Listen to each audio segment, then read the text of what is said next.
चलो बच्चों देखिए भाई, सेट थ्योरी के आगे क्वेश्चंस करते हैं हम लोग। प्रीवियस क्लास में जो हमने सेट थ्योरी के बारे में पढ़ा था, जो जहाँ तक हम पढ़े थे, हमने ऑपरेशन ऑन सेट्स पढ़ लिया था। यूनियन किसे कहते हैं, इंटीग्रेशन है ना, इंटरसेक्शन किसे कहते हैं, कॉम्प्लीमेंट किसे कहते हैं, already we are all in everything.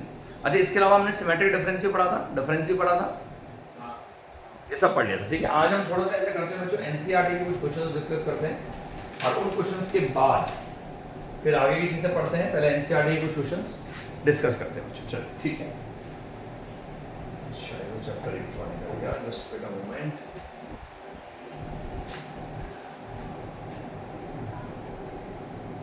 और इन क्वेश्चन को बच्चों डिस्कस करने के बाद फिर हम कॉम्पिटिशन पढ़ेंगे। एक बार एनसीईआरटी स्कूल लेवल का खत्म कर दें, ठीक है, ताकि यार क्योंकि आप लोग स्कूल की भी साथ साथ तैयारी कर रहे हैं, तो ऐसा ना हो कि स्कूल में आपके स्कोर कम हो। ठीक है, तो स्कूल में भी स्कोर करना है, जैसे दोनों चीज साथ लेके चलेंगे।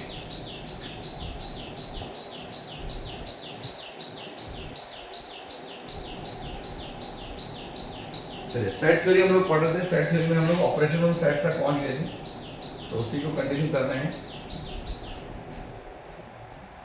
सबसेट्स हो गया था, इसकी एक्सरसाइज भी हो गई थी ना बच्चों, सबसेट भी। हाँ होगी। ठीक है, यूनियन इंटरसेक्शन वगैरह पढ़ रहे थे ना हम लोग। चलिए, इसके डायग्राम तो ऑलरेडी मैं बता चुका हूँ, तो आज हम लोग थोड़ी सी एक्सरसाइज शुरू करते हैं, वन बाय वन देखते हैं कि क्या कहती है। देखिए, पहली एक्सरसाइज आपकी स्क्रीन में है। चलिए, पहले क्वेश्चन से स्टार्ट करते हैं बच्चों, और एक एक करके फटाफट इसका आंसर्स लिखते चले जाते हैं। ठीक है, कुछ आंसर्स लिख रहे हैं, कुछ आपको पता होगा।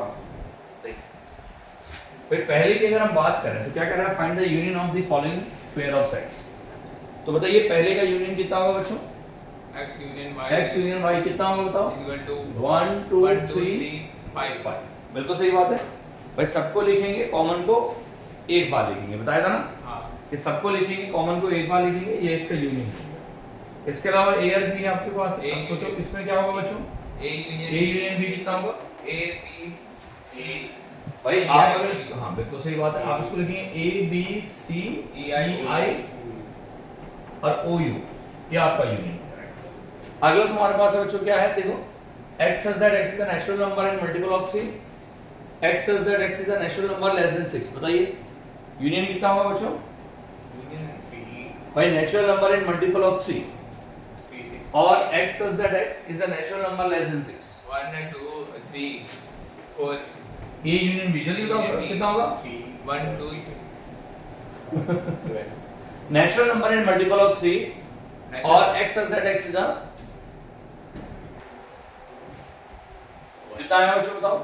1 2 3 4 5 6 9 भाई नेचुरल नंबर लेस देन 6 है, तो 1 2 3 4 5 तो आ गया, उसके बाद 6 9 12 एंड 17। यस सर बोलो ठीक है ना? यस सर हां बोल रहे हैं। अगला बताइए कितना आएगा? x such that x is a natural number और x की वैल्यू 1 से लेकर 6 तक है और x की वैल्यू 6 से लेकर 10 तक है। बताइए 2 3 4 1 2 a यूनियन b कितना होगा बच्चों? 2 3 भाई 2 होगा, 3 होगा, 4 होगा, 5 होगा, 6 होगा, 6 होगा, बिल्कुल बिल्कुल होगा, 7 8 9 होगा, बिल्कुल सही बात है। चलिए नेक्स्ट बताइए, सोचो कितना आएगा? 5 और 1 2 3 भाई 5 और 1 2 3 कितना आएगा बताओ? भाई ये 5 नहीं लिखेंगे, सिर्फ 1 2 3 लिखेंगे, वो तो नल सेट है ना, उसके अंदर कुछ है ही नहीं। तो इसका यूनियन कितना आएगा? 1 2 3 ओनली। नहीं समझे? समझे। अच्छा, अब अगला आप कह रहा हो यार, अगर a आपका a, b है, b आपका a b c है, तो कहता है क्या a b का सबसेट है? बताओ। हां है। अरे बिल्कुल है यार, a b का सबसेट है, तो फिर a के सारे एलिमेंट b के अंदर है, तो a b का क्या है? सबसेट है। बिल्कुल एब्सोल्युटली करेक्ट। अब वो कह रहा है कि a यूनियन b होगा क्या? बताओ। a b c बिल्कुल सही बात, a b c होगा। चलिए अगर थर्ड वाला क्वेश्चन बताइए क्या होगा? what are a and b two set of such that a subset b वो कह रहा है कि a और b अगर दो सेट हैं जिसमें a b का सबसेट हो, तो a यूनियन b कितना होगा भाई? all the element of a in हां including हां ठीक है, all the element of a in b, हाँ a is the subset of b, तो a यूनियन b कितना होना चाहिए? सोच, वेन डायग्राम सोच दिमाग में। अगर a b का यूनियन है, ये a है, ये b है, तो a यूनियन b कितना आना चाहिए? and a plus अबे b नहीं आना चाहिए, अच्छा सोच yes नहीं आना चाहिए b आना चाहिए ना। क्लियर? तो a यूनियन b कितना आ गया तेरे पास? b आ गया। चलिए इसके बाद देखिएगा नेक्स्ट अगला क्या कह रहा है बच्चों, चौथा फटाफट करो। पहला बताओ ओनली ये सारा क्वेश्चन यार जल्दी जल्दी। 3 4 5 ए यूनियन बी कितना आएगा बच्चों भाई 1 2 3 4 5 6 कितना आएगा 1 2 3 4 5 और 6। ए यूनियन से कितना आएगा बताओ 1 2 3 4 5 6 7 8 1 2 3 4 5 6 7 8 ठीक है वेरी गुड।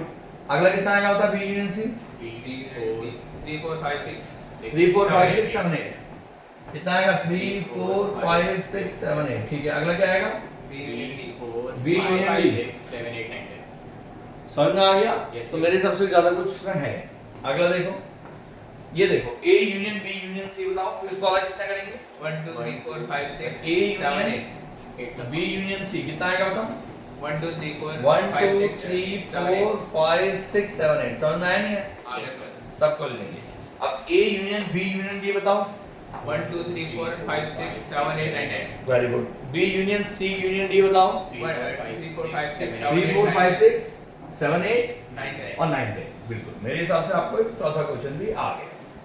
अब आते हैं पांचवा देखो देखो पांचवा क्वेश्चन में क्या कह रहा है बच्चों देखो अच्छा इसी में ना इसी पहले वाले क्वेश्चन में क्या कह रहा है पांचवे में यूनियन इन सब का इंटरसेक्शन निकाला find the intersection of each pair of sets of question 1 अवर मतलब जैसे यहाँ पर सब में यूनियन निकालना है ना वो सब में क्या निकालने के लिए बोल रहा है इंटरसेक्शन निकालने के लिए बोल रहा पर क्वेश्चन नंबर 1 के बारे में बोल रहा है है।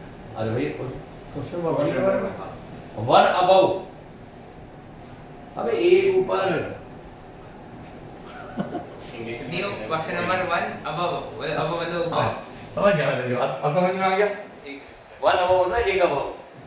अब इसी में अगर वो कह रहा है इंटरसेक्शन लगा दो तो क्या हो जाएगा भाई इंटरसेक्शन 3 4 अब 3 4 हो जाएगा शाबाश। इसमें लगा दो इंटरसेक्शन तो क्या होगा इसमें आ जाएगा नहीं पेयर आएगा सी में कुछ नहीं आएगा 5 आ जाएगा अगर इंटरसेक्शन लगा दो।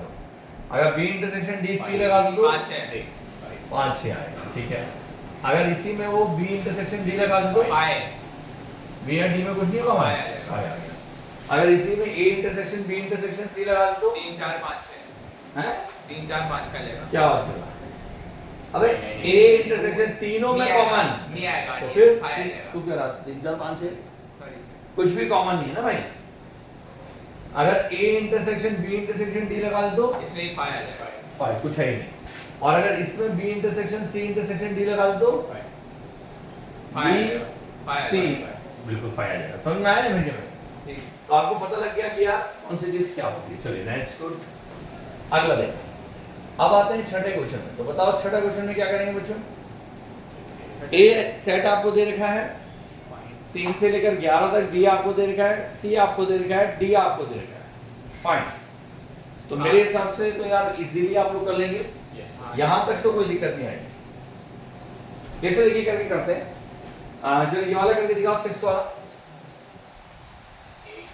6th वाले को प्रॉपर वे में कॉपी में लिखना है ठीक कैसे लिखेंगे देख समझ। अगर A intersection B union C है तो लिखने का तरीका जिससे आपको मार्क्स मिलते हैं तो सब ए को लिखो 3 5 7 9 11 बोलो ठीक कह रहा हूं और इसका इंटरसेक्शन कर दीजिए बी यूनियन सी के साथ। तो बी और सी में यूनियन क्या है बच्चे 7 9 11 13 और 15 ये आपका यूनियन हो गया। तो भाई जब इसका इंटरसेक्शन हम लोग बात करेंगे दोनों में क्या कॉमन है बता 7 9 11 7 9 11 तो ये आपका इसका आंसर आ गया 6th वाले का। बोलो समझ में आया। समझ गए इसी तरीके से अगर 8th वाला करेंगे बच्चों तो क्या करेंगे देखो A intersection B union D. तो अगर A intersection B union D की बात करेंगे तो ए तो तेरे पास पूरा हो गया 3 5 7 9 11 इसमें भी सीधी आंसर और आया इंटरसेक्शन बी यूनियन डी यानी कि बी और डी में जो common B union D B और डी का सारे एलिमेंट यानी कि 7 9 11 13 15 और 17। तो अगर हम इसके कॉमन क्वेश्चन की बात करें तो सोचो कॉमन क्वेश्चन क्या है बच्चों 7 9 और 11 ठीक है आगे समझ में आ गया। आ गया मतलब कैसे हम सॉल्व करते हैं मेरे से तो बहुत मुश्किल नहीं है इट्स वेरी सिंपल क्लियर है ठीक है। अगला वाला देख ले एक बार ये 10th वाला भी। अगर हम 10th वाले में बात करें बच्चों तो 10th वाले का सॉल्यूशन क्या करेंगे ए यूनियन डी, यानी कि ए और डी में जो कॉमन पोर्शन है, मतलब ए और यूनियन यूनियन, तो 3, 5, 7, 9, 11, 15 और 17, बोलो ठीक कह रहा हूँ। और इसका इंटरसेक्शन किसके साथ बच्चे? बी यूनियन सी के साथ। तो बी और सी में यूनियन करो जरा, कितना आएगा? 7, 9, 11, 13, 7, 9, 11, 13 और 15, बोलो ठीक कह रहा हूँ। 17 नहीं, 17 नहीं है, 17 नहीं है। सही तो है, सही बोल रहे हैं आप। बिल्कुल, मैं गलत बोलता ही नहीं। अब दोनों में अगर कॉमन पोर्शन हो तो क्या होगा? 7, 9, 11 और 15, दैट्स इट। 13 नहीं होगा। क्लियर है? तो ये मेरे पास इंटरसेक्शन है। Got it? Any confusion? No one. ठीक है, वेरी गुड। अब इसके बाद देखो ध्यान से, अब यहां से हम लोग बढ़ते हैं आगे। देखो ये तो जरा 7th वाला करके दिखाइए, सोचो कैसे करेंगे। ए कह रहा है x such that x is a natural number, सोच समझ के करना। ए को कह रहा है x such that x is a natural number, तो अगर इज अ नेचुरल नंबर बोल रहा है तो सोचो क्या होगा भाई? 1, 2, 3, 4, 5, 6 शून्य से आगे के सारे इंफिनिटी तक।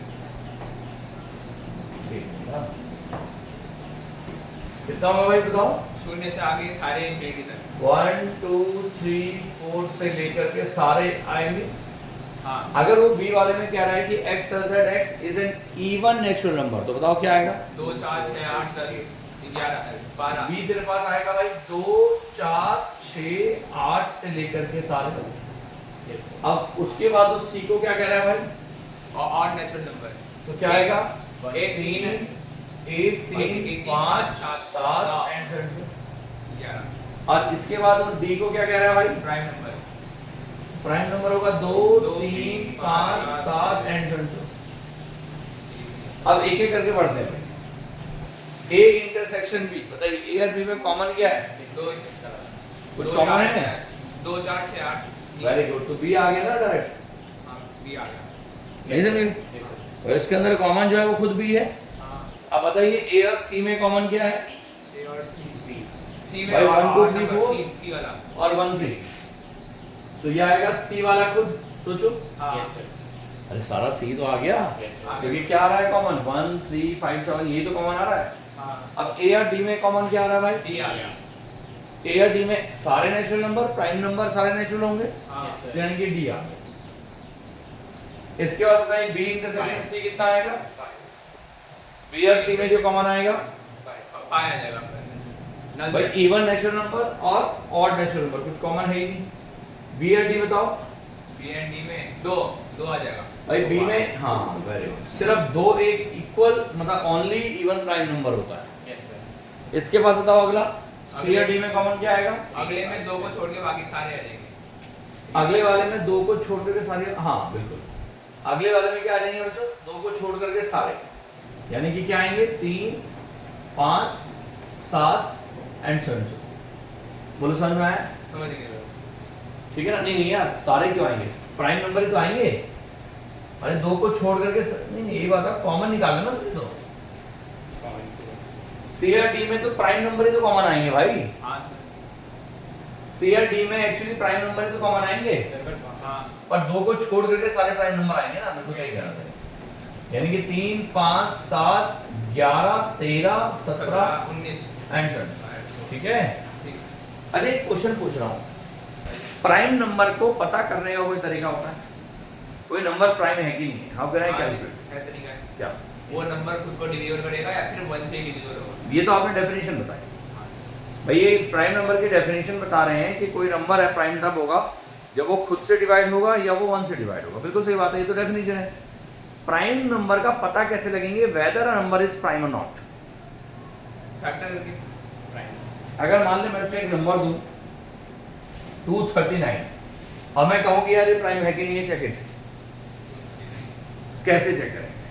अब तूने कहा फैक्टर्स करके, हाँ, तो फैक्टर्स करने के लिए डिवाइड करना पड़ेगा डिफरेंट नंबर से, करना पड़ेगा।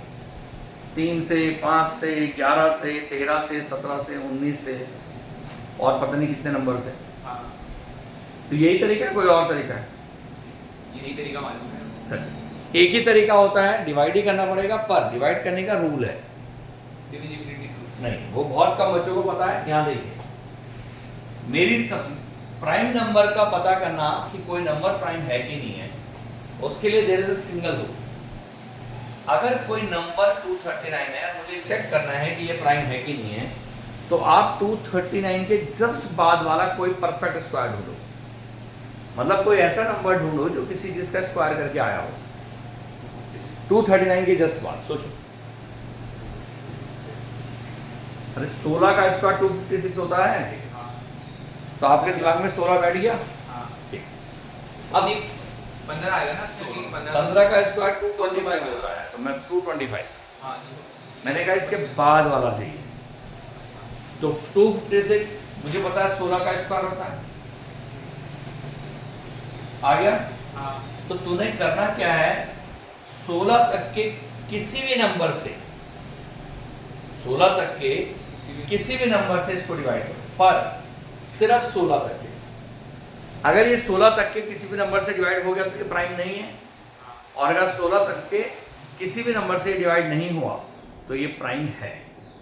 मतलब आपको 16 से आगे बढ़ने की आवश्यकता नहीं है। नहीं। समझ में आया नहीं है रूल? तो आपको जो 16 से आगे बढ़ेंगे तो यार मुझे देख इवन नंबर से तो डिवाइड करना नहीं है, कि कोई भी प्राइम नंबर इवन से डिवाइड होता नहीं, ऑड नंबर वैसे भी इवन से डिवाइड नहीं होगा।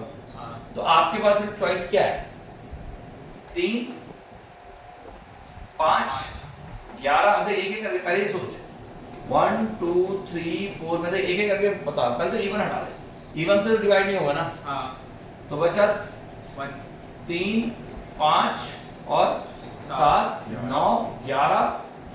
9 से क्यों होगा? एक मिनट बता रहा हूँ, 11 13 और 15, बस और तो कोई नंबर नहीं बचा। ये बचा। यानी कि तेरा काम आसान हो गया। अगर तुम वैसे डिवाइड करते तो तू कहाँ तक सोचना पड़ता, सोच। यहाँ तो सिर्फ कहाँ तक सोचना है, इन नंबर तक। अब इसमें भी देख तेरा काम कितना आसान है। अब अगर मान ले मैं तुझे कहूँ कि ये जो नंबर है, ये पहले देख 3 के टेबल में आता है, हाँ चेक कर ले। 9 3 15 9 3 12 2 14, 3 का डिविजिबिलिटी टेस्ट। तो 3 के टेबल में नहीं आएगा, 3 और 9 हटा दे, 9 के टेबल में भी नहीं आएगा। अब आता है 5 के टेबल में आ नहीं सकता क्योंकि यूनिट प्लेस में 0 और 5 होना चाहिए, इन दोनों को हटा दे। इसका प्राइम पता करने के लिए सिर्फ 3 ही नंबर तो बचे जिनसे डिवाइड करना है। उसमें भी 11 का डिविजिबिलिटी टेस्ट पता है हमें। इन दोनों को जोड़, 9 2 11 और -3 का तो 9 आता है। जबकि आना क्या चाहिए 11 के टेबल में, तो 11 भी हटा दें, 2 नंबर बचे, 2 नंबर से डिवाइड करके देंगे। समझ में आया? प्राइम नंबर निकालने का there is a only way, ठीक है। अगर हमें पता करना है कि whether number is prime number, चलेगा। ये तो मैंने ऐसी मैं एक्स्ट्रा चीज बताता रहूंगा वीडियो में, ठीक है ना। अब चलिए अगला पढ़ते हैं, आगे बढ़ते हैं। कहाँ तक पहुंच गए थे बच्चों? समझ में आगे नहीं आए? ठीक है। अब 8वें में कह रहा है कि the following pairs of the sets are disjoint. बताइए कहता है कौन सा डिसजॉइंट है, पहले बताओ। 1 2 3 4 and x such that x is a natural number and x की वैल्यू 4 से 6 के बीच में। बताइए डिसजॉइंट का मतलब उनके बीच में कुछ भी कॉमन ना हो, बट डिसजॉइंट का मतलब उनके बीच में कुछ भी कॉमन ना हो। पहला नियम है, पहला नियम 4 कॉमन आ रहा है भाई, इसके बीच में 4 कॉमन आ रहा है कि यहाँ भी 4 आएगा। सोचो, यानी पहला डिसजॉइंट नहीं है। समझ में आया कैसे? भाई जब इसको नेचुरल नंबर लिखा जाएगा इसके बीच में तो 4 5 6 आएगा ना साहब। तो दोनों के बीच में 4 कॉमन आ गया, तो डिसजॉइंट नहीं है। अगला बताओ क्यों नहीं है? ए कॉमन आ गया, शाबाश। तो ये भी नहीं है। अगला बताओ, इवन इंटीजर ऑड इंटीजर, बिल्कुल कुछ भी कॉमन नहीं है। ये इसका इकलौता आंसर क्या है बच्चों? 3 आ गया, 3 आ गया। ठीक है। चलिए इसके बाद 9 देखो। 9 वाले में क्या बोल रहा है? माइनस करना है। क्या करना है बच्चों? माइनस कैसे करते हैं बताओ भाई। माइनस का मतलब क्या होता है कि अगर मान ले ए कोई सेट है और उसके अंदर मान ले 1 2 3 है, और बी कोई सेट है और उसके अंदर मान ले 3 4 है, तो अगर मैं ए में से बी को माइनस करूं तो ए माइनस बी का मतलब होता है ए में से बी के एलिमेंट हटाने जो कॉमन है, यानी कि सिर्फ 1 2 बचा। और अगर तुझे बी माइनस ए हटाना है तो बी में से ए को हटाना, मतलब सिर्फ 4 5 बचा। बोलो आगे नहीं भेजे में घुसा भाई। ए माइनस बी माइनस ए कैसे निकालते हैं already you know very well. चलिए अब देखिएगा ध्यान से, यहाँ ए तेरे पास ये, बी ये दे रखा, सी ये दे रखा, सब चीज गिवन है। गिवन है। अगर बेटा मैं a माइनस बी करूँ तो a में से b को हटा दे, हाँ। क्या हटेगा? 12 हट जाएगा सिर्फ 12 हटेगा और तो कुछ नहीं हटेगा, और कुछ नहीं हटता। तो बाकी सब लिख दो, सिर्फ 12 को हटा देना है। Got it? Yes sir. क्या आ जाएगा a माइनस बी? तो a माइनस बी जो तेरे पास आ जाएगा वो आएगा 3 6 9 15 18 और 20। बोलो ठीक है? हाँ समझ गए। अब a माइनस सी करो, a में से c को हटाना है, 6 और 12 तो a माइनस सी में से तो 6 हटेगा और 12 हटेगा, बाकी तो कुछ नहीं हट रहा, बाकी सबको लिख देंगे। Yes sir. किसको? 6 और 12 के अलावा। ठीक। अगला वाला a माइनस डी बताओ। 15 हट जाएगा। ठीक है, मतलब कर लेंगे ना ये तो, यस सर। मुश्किल नहीं है ना इसे। आसान है। ठीक, अब बढ़ते हैं आगे। अब इसी तरीके 10वां प्रश्न बताओ बच्चों। 10वें क्वेश्चन में अगर मान ले x तुझे दे रखा है a b c d और y दे रखा है b f b d g, हाँ। तो x माइनस y कितना आएगा बच्चों? C और D हट जाएगा। भाई b और d हटा देना, a और c बचेगा, ठीक। Yes sir. ये तो हटेगा, और y माइनस x करेंगे तो क्या FG बचेगा? बचेगा। f g बचेगा, बिल्कुल सही बात है, f और g। अगर बच्चों हम लोग x इंटरसेक्शन y करेंगे तो D आ जाएगा। b, तो यानी कि b और D। d आ गया। क्लियर है? ठीक। अब 11वां प्रश्न में आते हैं। उसने कहा r is the set of real numbers. r कोई रियल नंबर का सेट है। हाँ। q is the set of rational numbers. q क्या है? रैशनल नंबर का सेट है। तो what is r minus q? कहता है यार r माइनस q क्या होगा? Irrational number. वेरी गुड, क्या होगा? इरेशनल नंबर का सेट होगा। तो हम क्या बोलेंगे? Set of irrational number. Real में से अगर हम रैशनल नंबर के सेट को हटाएंगे तो क्या बचेगा? इरेशनल नंबर का सेट बचेगा। शाबाश। अगला देखिएगा, state which of the following statement are true और फॉल्स। तो ट्रू और फॉल्स बताना है, पहले बताओ भाई। फॉल्स है। क्यों? 3 कॉमन आ रहा है। 3 कॉमन आ रहा है तो ये फॉल्स है। अगला बताओ। अगला ही फॉल्स है क्योंकि उसमें a कॉमन आ रहा है। a कॉमन आ रहा है, वेरी गुड, उससे का डिसजॉइंट है, गलत हो गया। अगला बताओ। तीसरा सही है। ट्रू। तीसरा ट्रू है, कुछ भी कॉमन नहीं है। चौथा बताओ। चौथा भी सही है क्यों? क्योंकि उसमें भी कॉमन वेरी है। गुड, शाबाश। तो आ गया एक्सरसाइज खत्म, समझ ठीक है? गए। मतलब बड़ी आसान सी चीज है, इनसे आगे तो खैर कुछ है ही नहीं इसमें ज्यादा कुछ। देखिए अब आता है कॉम्प्लीमेंट ऑफ सेट्स की बात करें, ठीक है बच्चों? कॉम्प्लीमेंट भी ऑलरेडी आप पढ़ा चुके हैं, फिर भी एक बार दोबारा से डिस्कस कर लेते हैं। अच्छा, पिछली क्लास में ना मैंने तुम्हें एक प्रूफ और कराया था, याद है तुम्हें? D Morgan's law, yes sir. याद है? Yes sir. उसका सेकंड वाला बोला था मैंने प्रूफ करने के लिए, हो गया था वो? Yes sir. आपने कर दिया साहब? मैं तो पूछा था। ठीक है, चलिए अब इसमें करते हैं हम लोग, आगे बढ़ते हैं। कहानी ऊपर चला गया। इसमें मैं एक दो क्वेश्चन डिस्कस करूंगा, बाकी आप लोग खुद से करेंगे। ठीक है। बताइए 1 पॉइंट पहला क्वेश्चन कैसे करेंगे बच्चों?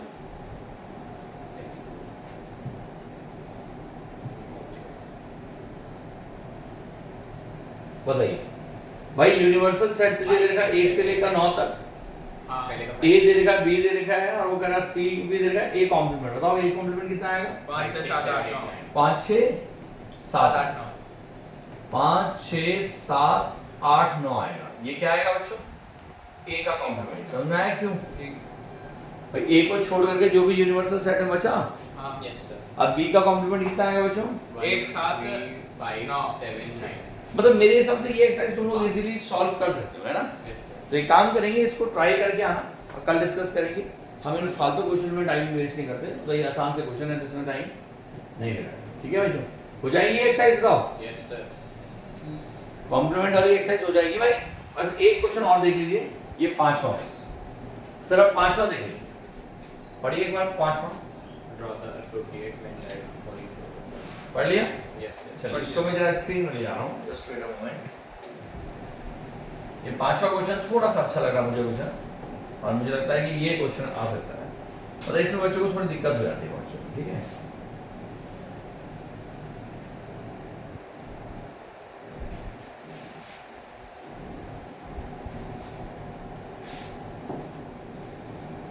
इन सबको एप्रोप्रिएट वेन डायग्राम से हम लोग रिप्रेजेंट करते हैं। कर पाओगे बताओ?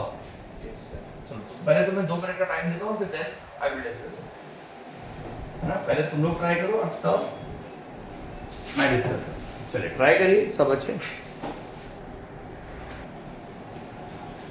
तो भाई कर लिया हो तुम लोगों ने।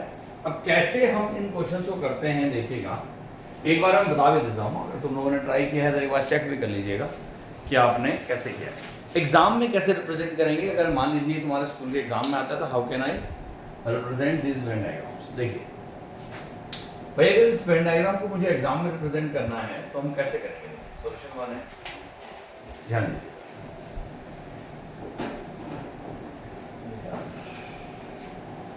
अच्छा, इसको हम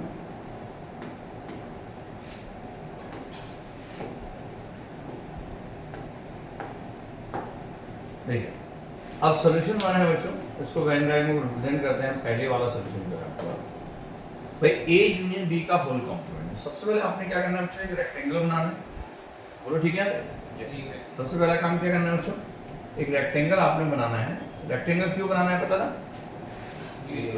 यूनिवर्सल सेट, ठीक है। अब जैसे हमने रेक्टेंगल बनाना है बच्चों यूनिवर्सल सेट के लिए, तो इसके आगे कहानी समझिए। अब रेक्टेंगल बनाने के बाद हमने क्या करना है बच्चों? इसमें क्या करना है? मतलब गोलाकार बनाना है। ये तेज बच्चे, इसमें हमने गोलाकार बनाना है। एक सर्कल ये हो गया और दूसरा सर्कल तेरे पास ये हो गया। अरे दोनों क्या हो गए तुम्हारे पास? ए और बी। अब हमने क्या किया? इसको मान लिया कैपिटल ए और इसको मान लिया कैपिटल बी। तो अगर मैं ए और बी की बात करूं तो आप थोड़ा सा दिमाग लगा के सोचिए, ए यूनियन बी क्या होगा? ए और बी में जितना भी पोर्शन है, पर जब हम बात करेंगे बच्चों उसके कॉम्प्लीमेंट की, तो उसका कॉम्प्लीमेंट क्या होगा? इसके बाहर का पोर्शन। तो इसका बाहर का सारा पोर्शन क्या कहलाएगा? ए यूनियन बी का होल कॉम्प्लीमेंट कहलाएगा। मेरे हिसाब से तुम लोगों ने सबने यही किया होगा। तो इसको बोलेंगे हम लोग A union B the whole complement, ठीक है? क्लियर है? ये पहला है। अब दूसरा डायग्राम की अगर हम बात करें, दूसरा है, अच्छा इसको दूसरे वाले को लिखने का तरीका थोड़ा सा चेंज है। एक्चुअली क्या होता है, ये इसके बराबर होता है, इसको बोलते हैं डी मॉर्गन्स लॉ। तो अगर मुझे मान ले इसको कैलकुलेट करना है कि पहले वाला था तुम्हारा A union B the whole complement और दूसरा है A complement intersection B complement. How can I prove it? देखिएगा, बहुत सिंपल है, बहुत मुश्किल नहीं है। आपने करना क्या है बच्चों? सबसे पहले तो आप क्या करिए? शेप बनाइए, करेक्ट करते हैं। आपने क्या किया है? एक रेक्टेंगल आपने क्रिएट किया, एक रेक्टेंगल आपने क्रिएट किया। उस रेक्टेंगल में आपने क्या किया? ये यूनिवर्सल सेट है, आपने ए का कॉम्प्लीमेंट लिखा। तो आप सोचिए ए का कॉम्प्लीमेंट क्या है? ये ए है और ये क्या है बच्चों? बी। तो अगर हम बात करते हैं ए के कॉम्प्लीमेंट की, तो यानी कि ए को छोड़ करके जितना ही पोर्शन बचा ये ए और बी है। ए को छोड़ करके जो बचा आपने क्या किया? उसको एग्जाम में अगर आपके आता है तो बच्चों कैसे आपने रिप्रेजेंट करना है वो सारी चीजें देखिएगा। ये आपने ए का कॉम्प्लीमेंट किया। अच्छा, ए की कॉम्प्लीमेंट बी आएगा और ए की कॉम्प्लीमेंट बी तो आएगा ही। Yes sir. तो इसको क्या बोलेंगे हम लोग? ये पोर्शन क्या दिख रहा है तुम्हें? ए का कॉम्प्लीमेंट नजर आ रहा है, ठीक है। इसके जस्ट बाद आपने क्या करना है? यहाँ पर अलग से ना एक बॉक्स बनाइएगा छोटा, ठीक है, और उसमें इस तरीके से एरो डायग्राम बनाएगी। मतलब ऐसे ही जैसे आपने यहाँ पर शेड किया ना, वैसे ही शेड उसमें करना और लिखना इज इक्वल टू ए का कॉम्प्लीमेंट। फिर दूसरा आपने क्या किया? बी के कॉम्प्लीमेंट की बात की।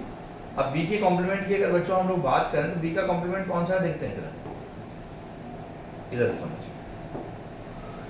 मान लीजिए अगर बी के कॉम्प्लीमेंट की हम बात करें तो बी को छोड़ करके जो बचा, तो बी को छोड़ करके जो बचा तो वो कॉम्प्लीमेंट ये वाला है ना, ये हमने बी का कॉम्प्लीमेंट ले लिया। बोलो समझ में आया? Yes sir. अब बी का कॉम्प्लीमेंट ले लिया आपने, कोई कॉम्प्लीमेंट में ए तो इंक्लूड हो जाएगा ना बच्चों, तो यहाँ लिख देना है। और फिर वही सेम चीज एक ऐसे बनाना इस तरीके से जो आपने दिखाया है, वो क्या कहलाया? इज इक्वल टू बी का कॉम्प्लीमेंट। और फिर लास्ट में मास्टर जी को सिर्फ आपने ये बताना है कि भाई क्योंकि ये ए कॉम्प्लीमेंट ये बी कॉम्प्लीमेंट, अब सिर्फ एक एरो एक बॉक्स और बना करके मास्टर जी को ये बताना है कि जो ऐसी लाइन है और जो ऐसी लाइनें हैं ये वाली, इनको जो मर्ज किया गया तो क्या कहलाया? A complement intersection B complement, मतलब जो दोनों में कॉमन है। अब दोनों में कॉमन है, दोनों में कॉमन कौन सा पोर्शन आ रहा है? बाहर का। तो वो आपने यहाँ पर दो एरो डायग्राम ऐसे बना के दिखा दिया। समझ में आया नहीं है? तो एग्जाम में कभी अगर तुम्हारे पास ये क्वेश्चन आता है, this is the way how to do it, ठीक है? वेन डायग्राम समझ में आया कैसे बनाना है? चलिए, बाकी के दो इजीली आप कर लोगे, उसमें ज्यादा कुछ है, ठीक है? नोट कर लीजिए इसको, ठीक है? जिस तरीके से मैंने वो लिखा है उसको नोट कर लीजिए जल्दी। अब इसके बाद बच्चों कुछ और क्वेश्चंस मैं लेके चल रहा हूं तुम्हारे लिए, देखिएगा। बल्कि यहाँ से निकल रहा हूँ। अब एक क्वेश्चन है बच्चों, अगर मान लो क्वेश्चन लेके चल रहा हूँ, बहुत इंपॉर्टेंट क्वेश्चन है, ध्यान से देखिए। देखो बच्चों, क्वेश्चन है कि let A and B be sides, let capital A and capital B sides. फिर कह रहा है if A intersection X is equal to B intersection X is equal to 5.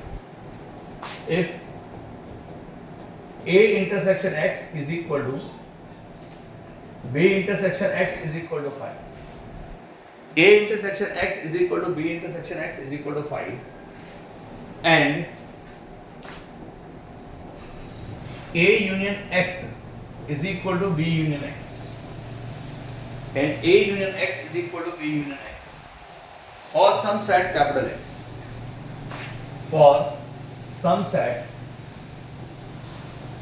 capital X. Prove that. For some set capital X, prove that. By prove that A is equal to, हमें सिद्ध करना है बच्चों कि A क्या हो, B के बराबर। तो क्वेश्चन देख लीजिए आपके समक्ष, कैसे सिद्ध करेंगे, बहुत इंपॉर्टेंट क्वेश्चन है, ध्यान से सुनिए। भाई ए और बी कोई भी दो सेट हैं और उसने कहा कि ए इंटरसेक्शन एक्स जो है बी इंटरसेक्शन एक्स के बराबर है और साथ ही साथ फाई के बराबर है, फाई मतलब नल सेट के बराबर है, और साथ ही साथ उसने कहा कि ए यूनियन एक्स जो है वो बी यूनियन एक्स के बराबर है। तो we need to prove that कि ए बराबर बी हो। कैसे सिद्ध करेंगे देखिए भाई, सबसे पहले हम लिखेंगे वी है, तो मेरे पास A यूनियन X जो है वो बराबर है B यूनियन X के। ये मेरे को गिवन दे रखा है। अब आप थोड़ा सा दिमाग लगा के सोचिए, हमें चाहिए क्या, A बराबर B। तो आप क्या करिए, दोनों तरफ जैसे हम स्क्वायरिंग करते हैं ना बच्चों, वैसे समझ लीजिए दोनों तरफ इंटरसेक्शन कर दिया A से, कोई फर्क नहीं पड़ेगा। अब दोनों तरफ जब A से इंटरसेक्शन करेंगे तो जब इसको ओपन करते हैं तो इसको बोलते हैं डिस्ट्रीब्यूटिव प्रॉपर्टी। क्या बोलते हैं, डिस्ट्रीब्यूटिव प्रॉपर्टी। क्या तरीका होता है, रूल है यार, ये नोट है, आप इसको नोट करके अलग से लिख सकते हैं, मैं यहाँ पर बल्कि साथ साथ लिखाता नहीं रहूंगा, ठीक है। अब डिस्ट्रीब्यूटिव प्रॉपर्टी कहती है कि इसको लिख सकते हैं A इंटरसेक्शन A और यूनियन A इंटरसेक्शन X। तो A intersection A union A intersection X कर दिया बच्चों, और इज इक्वल टू क्या आ जाएगा, A इंटरसेक्शन B और यूनियन A इंटरसेक्शन X। बोलो ठीक है यहाँ तक? Yes, sir. अब इसमें रूल समझना, हमने कौन सा रूल लगाया बच्चों, डिस्ट्रीब्यूटिव प्रॉपर्टी। कौन सी, Distributive property. डिस्ट्रीब्यूटिव लॉ या डिस्ट्रीब्यूटिव प्रॉपर्टी बोलो, लॉ बोलो, ठीक है। Yes. ठीक. याद रखेंगे नहीं रखेंगे? डिस्ट्रीब्यूटिव प्रॉपर्टी का मतलब क्या हुआ कि अगर मान लो यहाँ पर इसको ये मल्टीप्लाई समझ लो, प्लस समझ लो, तो जैसे हम सिंपल वो करते हैं, ब्रैकेट को ओपन करते हैं, वैसे अब A का इंटरसेक्शन A के साथ करा जाए तो A आएगा। अरे A और A में कॉमन क्या है, A, और यूनियन यहाँ पर फाई आएगा, बता क्यों? A इंटरसेक्शन X देख कहाँ गया, वो देखो फाई दे रखा है, और is equal to A intersection B ऐसे कहा, और बेटा यूनियन फाई हो गया, बता कैसे? A इंटरसेक्शन X फाई तो है। अब A का यूनियन अगर फाई के साथ करा जाए तो A आएगा, और किसी का भी यूनियन अगर फाई के साथ करा जाए तो वो खुद आएगा, यानी कि A बराबर A इंटरसेक्शन B, ये फर्स्ट हो गया, बोलो आ गया? Yes. आ गया। अब इसके बाद क्या करेंगे बच्चों, देखिए नाउ फिर से A यूनियन X को बराबर ले ले B यूनियन X के, B से और इस बार किससे इंटरसेक्शन कर दे, B. Very good. तो इस बार इंटरसेक्शन B कर दिया, यहां पर भी B intersection B union X आ गया। अब जब आपने इसको मल्टीप्लाई किया तो ये आया B intersection A union B intersection X is equal to B intersection B, और बेटा यूनियन कितना आएगा बता, और यूनियन B इंटरसेक्शन X। बोलो ठीक है? Yes. आ गया। अब B इंटरसेक्शन A को मैं A इंटरसेक्शन B भी लिखूंगा तो क्या फर्क पड़ेगा भाई, कोई फर्क नहीं पड़ेगा। और यूनियन इसको फाई कर देंगे, बता क्यों? Given. Given ये बात दे रखा है।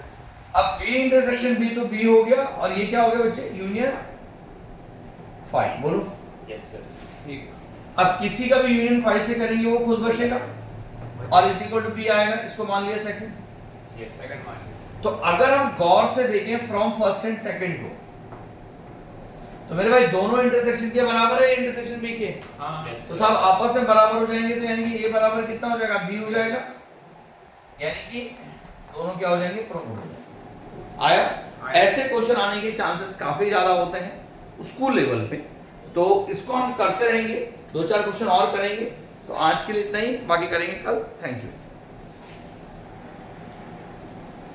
एक बार